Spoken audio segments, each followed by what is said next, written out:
Hi friends, welcome to our channel. இன்றைக்கி நம்ம என்ன பண்ண போகிறோன்னா பன்னீர் ரோல் தான் பண்ண போகிறோம். ஸோ வீட்டிலே எப்படி ஈஸியாக சிம்பிள் இன்க்ரீடியன்ஸ் வச்சு பண்ணலாங்கிறத பார்க்கலாம். வாங்க வீடியோக்குள்ளே போகலாம். அதுக்கு ஃபஸ்ட்டு ஒரு பவுலில் கொஞ்சமாக அரிசி மாவு, கொஞ்சமாக கோதுமை மாவு எடுத்திருக்கேன். நீங்கள் வேணால் கடலை மாவு கூட ஆட் பண்ணிக்கலாம். அது கூடவே கொஞ்சம் மிளகாப்பொடி, கொஞ்சமாக கரம் மசாலா, அப்புறம் தேவையான அளவு உப்பு. நம்ம வீட்டில் என்னெல்லாம் அவைலபிளாக இருக்கோ அதில் மட்டும் லைட்டாக கொஞ்சம் கொஞ்சமாக சேர்த்துக்கோங்க. அதுக்கப்புறம் மேரினேஷனுக்காக நான் கேர்ட் ஆட் பண்ணியிருக்கேன்.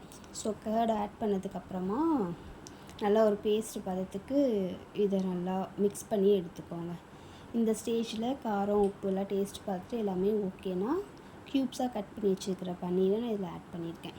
ஸோ ஆட் பண்ணி நல்லா அந்த பேஸ்ட்டோட பைண்ட் பண்ண விட்டுட்டு நல்லா மேரினேட் ஆகிறதுக்கு கொஞ்சம் டைம் கொடுத்துருங்க. ஒரு 10 to 15 மினிட்ஸ் ஒரு சைடு அப்படியே வச்சுட்டிங்கன்னா அது நல்லா மேரினேட் ஆகிடும். அந்த மசாலா எல்லாமே பன்னீரோட கோட் ஆகிடும்.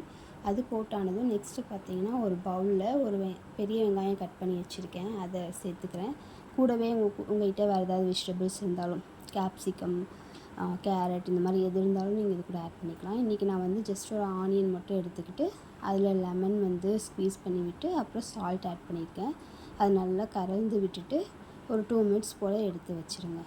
அடுத்து என்ன பண்ணுறோன்னா பேன் வச்சு லைட்டாக நமக்கு தேவையான அளவு எண்ணெய் விட்டுக்கலாம். எண்ணெய் விட்டுட்டு உங்கள்கிட்ட பட்டர், எண்ணெய் எது இருந்தாலும் ஆட் பண்ணிக்கோங்க. ஆட் பண்ணிவிட்டு நெக்ஸ்ட்டு நம்ம கட் பண்ணி அந்த லெமன் போட்டு வச்ச ஆனியனை இதில் ஆட் பண்ணி ஒரு 2 மினிட்ஸ்க்கு சாட்டே பண்ணிக்கோங்க. அடுத்து பார்த்திங்கன்னா நம்ம மேரினேட் பண்ணி வச்சுருக்க பன்னீரையும் இது கூட ஆட் பண்ணிக்கோங்க. ஸோ சிம்மில் இல்லாட்டி மீடியம் ஃப்ளேமில் வச்சு அப்படியே விட்டிங்கன்னா அது நல்லா அப்படியே குக் ஆகி வரும். அதுக்கப்புறமா லைட்டாக அதை திருப்பி போட்டு எல்லா சைடும் குக் பண்ணிக்கோங்க.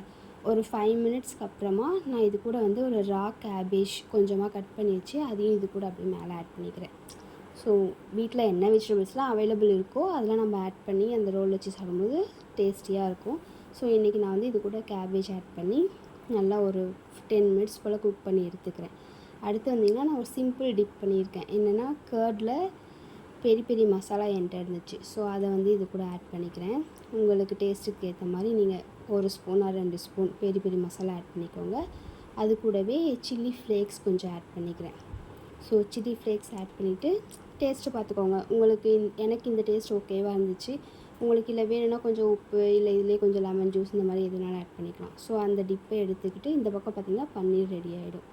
அடுத்து நம்ம அதை ரோல் பண்ண ஆரம்பிச்சிடலாம். சப்பாத்தி வச்சு ஏற்கனவே நான் சப்பாத்தி சுட்டு வச்சுருந்தேன். ஸோ அந்த சப்பாத்தியில் பண்ணி வச்சுருக்க டிப்பை ஸ்ப்ரெட் பண்ணிவிட்டு நம்ம ஃப்ரை பண்ணி எடுத்துருக்கிற பன்னீரையும் இதில் போட்டு உங்களுக்கு எவ்வளோ பன்னீர் வேணுமோ நல்லா ஃபுல்லாக அந்த ஸ்ப்ரெட் ஃபுல்லாக வச்சு நல்லா ரோல் பண்ணி எடுத்து சாப்பிட்டிங்கன்னா சூப்பர் டேஸ்டி எம்மியான பன்னீர் ரோல் ரெடி ஆகிடும். சீரியஸாகவே சூப்பராக இருந்தது. நீங்கள் ஒரு ரோல் சாப்பிட்டிங்கனாலுமே உங்கள் வயிறு செம்ம ஃபுல்லாகிடும், எவ்வளோ பசியாக இருந்தாலுமே. ஸோ ஈஸி அண்ட் சிம்பிளாக பிரேக்ஃபாஸ்ட் டின்னரை முடிக்கிறதுக்கான ரெசிபி இது. ட்ரை பண்ணி பார்த்துட்டு எப்படி இருந்துச்சுன்னு கண்டிப்பாக எனக்கு கமெண்ட் செக்ஷனில் சொல்லுங்கள். இந்த வீடியோ உங்களுக்கு பிடிச்சிருந்தால் உங்கள் ஃப்ரெண்ட்ஸோட ஷேர் பண்ணிக்கோங்க. தேங்க்யூ ஃபார் வாட்சிங். என்னோடய சேனலை சப்ஸ்கிரைப் பண்ணிவிடுங்க. இந்த வீடியோக்கு ஒரு லைக் போட்டுருங்க. நெக்ஸ்ட்டு இன்னொரு ரெசிபியோடு உங்களை சந்திக்கிறேன். Until then by.